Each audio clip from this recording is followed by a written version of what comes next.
2월 8일 월요일 말씀 동무입니다. 새로운 한 주간 주님의 은혜와 평강이 함께 하시기를 축복합니다. 디모데전서 6장 17절부터 21절까지 말씀입니다. 성부의 삶, 성부 거룩한 부자가 어떻게 살아가는가 하는 것입니다. 바울이 이제 디모데에게 편지를 보내면서 이제 마무리를 하고 있는데, 부한 자들을 명하여서, 부한 자들이 있을 텐데 이렇게 해라. 그러니까 교회 안에 있는 부한 자들이죠. 에베소에 목회를 하고 있으니까 교회 안에 부자들이 있는데 그 사람들이 이 땅에서 어떻게 살아가야 될 것인가를 나는 가르쳐야 된다, 이런 이야기죠. 그 성부 거룩한 부자들은 어떻게 살아가는가 이렇게 되어 있는데 총 7가지를 이야기합니다. 첫 번째는 마음을 높이지 마라. 마음을 낮춰야 된다라는 거죠. 두 번째는 정함이 없는 재물에 소망을 두지 마라. 정함이 없다는 말은 확실하지 않은, 뭔가 정해지지 않는 불확실한, 돈은 왔다 갔다 하는 거잖아요. 그러니까 불확실한 그 재물에 소망을 두지 마라. 재물의 특징은 불확실하다. 거기에 소망을 두면 안 된다. 그리고 세 번째, 오직 소망을 어디에 줘야 되냐면 우리에게 모든 것을 후히 주시고 누리게 하시는 하나님께 둬야 된다. 재물이 아니라 하나님께 소망을 둬야 된다, 이렇게 말했고요. 그 다음에 네 번째는 선을 행해야 된다. 부자들은 그 돈을 가지고 선을 행하는 일을 많이 해야 된다. 그 다음에 선한 사업도 많이 해야 된다. 하나님께서 어떤 일을 하고자 하실 때 그 사업에 물질을 흘려보내야 된다. 그리고 나누어 주기를 좋아해라. 가난한 사람들, 소외된 사람들에게 나누어 주기를 해야 된다. 그리고 너그러운 사람이 되라. 돈 있다고 막 힘주고 이렇게 좀 무자비하고 막 엄격하게 그러지 말고 너그러운 사람이 되라. 어떤 사람이든지 간에 그런 사람이 되라, 이렇게 말하고 있습니다. 그런데 7가지인데 이 표현된 것을 하지 말아라 하는 거하고 그 다음에 이제 해야 된다, 이제 이렇게 두 개로 나누게 되면은 중간에 있는 두 개가 연결이 됩니다. 소망에 대해서 정함이 없는 재물에 소망을 두지 말고 하나님께 둬야 된다. 소망은 어디에 둬야 되냐? 하나님께 둬야 된다, 이런 거고. 근데 이제 이것이 두 번째, 세 번째인데 이제 앞에 1번하고 마지막 4개가 이것을 감싸고 있는 구조로 되어 있습니다. 보면 마음을 높이지 마라. 근데 마음을 높이지 않는 게 어떤 거냐면은 선을 행하는 것, 선한 사업을 많이 하는 것, 나누어 주는 것, 너그러운 사람이 되는 것. 이거는 마음을 높이면 다 할 수 없는 것들이잖아요. 마음을 낮추어야지 선을 행할 수 있고 선한 사업도 하게 되고, 그리고 가난한 사람이 나누어 주게 되고 너그러운 사람이 되는 거죠.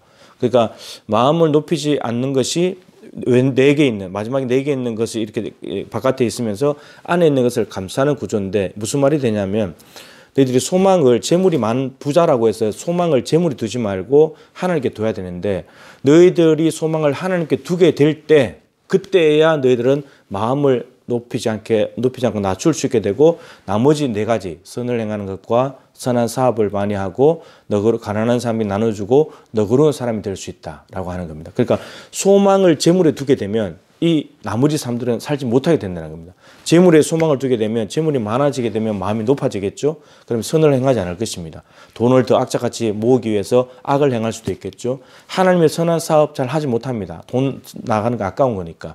그리고 가난한 사람들 돌아보지 않죠. 내 거 챙겨야 되니까. 그리고 너그러운 사람 되지 않습니다. 엄격한 사람 되는 거죠. 무섭고 두려운 사람이, 일단 남을 자꾸 부리려고 하고 깔보고 무시하니까 그런 사람이 된다는 거죠. 그래서 중간에 있는 소망을 재물이 아니라, 불확실한 재물이 아니라 우리에게 모든 것을 주시고 후히 주셔서 누리게 하시는 그 하나님께 소망을 두고, 그렇게 될 때에 마음을 낮추어서 나머지 것을 할 수 있게 된다, 이렇게 말하는데, 마지막으로 이렇게 합니다. 이것이 장래에 자기를 위하여 좋은 틀을 쌓아 참된 생명을 취하는 것이니라. 그러나 이 땅에서 하는 삶이잖아요. 이 땅에서 사는 삶인데 이렇게 살게 되면은 장래를 위한 것이래요.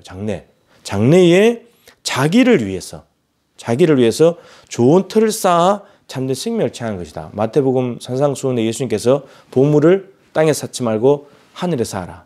땅에는 좀과 동록이 해하고 도둑이 와서 가져가 버린다 그러죠. 근데 하늘 창고에는 좀이나 동록이 해하지도 못하고 사람이 훔쳐갈 것도 없다는 겁니다. 그러니까 그 산상수훈을 인용을 한 것이면서, 누가복음에 지난주 설교했죠. 하나님께 부유한 자. 하나님께 부유한 자가 되는 것은, 자기를 위해서 부유한 자는 자기만 끌어모은 사람이지만 하나님께 부유한 자는 가난한 사람들에 대한 책임을 다하는 거다, 그렇게 말씀드렸죠. 이렇게 하는 것이 참된 생명을 취하는 것이다. 여기서 참된 생명은 하나님이 주시는 영생입니다. 그러니까 이 땅에서 잠깐 생명을 좀 더 연장하고 좀 더 좋은 거 먹어서 건강하고 이거 정도가 아니고 아팠다가 회복되는 이런 생명 말고 영원히 사는 생명, 영생을 취하는 것이다. 이런 말입니다. 그러니까 어떻게 보면 이 땅에서 돈을 가지고 선행을 많이 하게 되면 저 하늘의 생명을 얻는 것처럼 보이잖아요. 그럼 이거는 이제 행위 구원이 되는 거거든요. 그런 말이 아니고 시작할 때 말씀드린 대로 이미 에베소 교회 목회를 하고 있고 교회 안에 있는 부자들이잖아요. 그러면 영생에 대한 소망을 가지고 있는 사람들이죠. 그러니까 영생에 있다고 믿고 영생을 쫓아가는 사람들은 하나님이 주신 수단인 돈, 재물을 모두 다가 하나님을 위해서 전적으로 투입해야 된다. 이런 말입니다. 하나님께 전적으로 내어드려야 된다는. 아니 하나님 죽고 난 뒤에 하나님 나라 가서 영생이 있다고 믿는 사람이 어떻게 이 땅에 소망을 두고 재물을 움켜쥐고 살 수 있겠냐 하는 겁니다.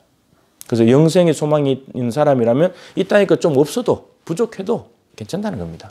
그래서 아굴의 잠언 있잖아요. 아굴. 하나님 부하게도 마시고 가난하게도 마시고 필요한 것만 주십시오. 근데 부하게 되면 하나님 잊어버릴까 봐 염려가 되고 가난하게 되면 내가 도둑질해서 하나님을 욕되게 할까 두렵습니다. 그래서 아굴은 많고 적은 것 이게 상관없이 하나님과 멀어지면 안 된다는 거죠. 많거나 적든지 간에. 그래서 둘 다 하나님 자신 없으니까 그냥 필요한 것만 주시면 제가 그거 만족하고 살겠습니다. 이런 마음을 좀 가져라 라고 하는 거예요. 그럼 성부는 분명한 목적이 있습니다. 자기만 잘 먹고 잘 사는 건 속부죠, 속부. 근데 성부는 하나님이 주신 재물을 감사함으로 하나님이 원하는 쪽으로 흘려보내는 사람이 성부가 되는 겁니다. 그게 바로 아브라함 같이 복을 받아서 복을 흘려보내는 복의 통로, 복의 근원이 되는 그러한 삶이 되는 거죠.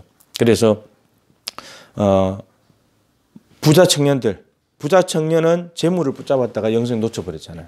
근데 제자들, 엘리사, 향유인, 삭개오 이런 많은 사람들이 다 하나님께 소망을 두고 재물을 상대화시키면서 이 땅에 있는 것에 얽매이지 않고 나누어주는 삶을 살았던 사람들입니다. 여러분들도 이런 사람들을 우리는 기억하면서 훌륭한 사람이다, 믿음의 사람이다라고 말하듯이 여러분들도 참된 성부가 될 수 있기를, 성부가 되기 위해서 하나님께 기도하고 부자가 되었다면 성부가 되려고 애를 쓰고 그렇게 살아서 정말 이 세상을 윤택하게 할 수 있는 하나님의 선한 사람들이 될 수 있기를 주님의 이름으로 축복합니다.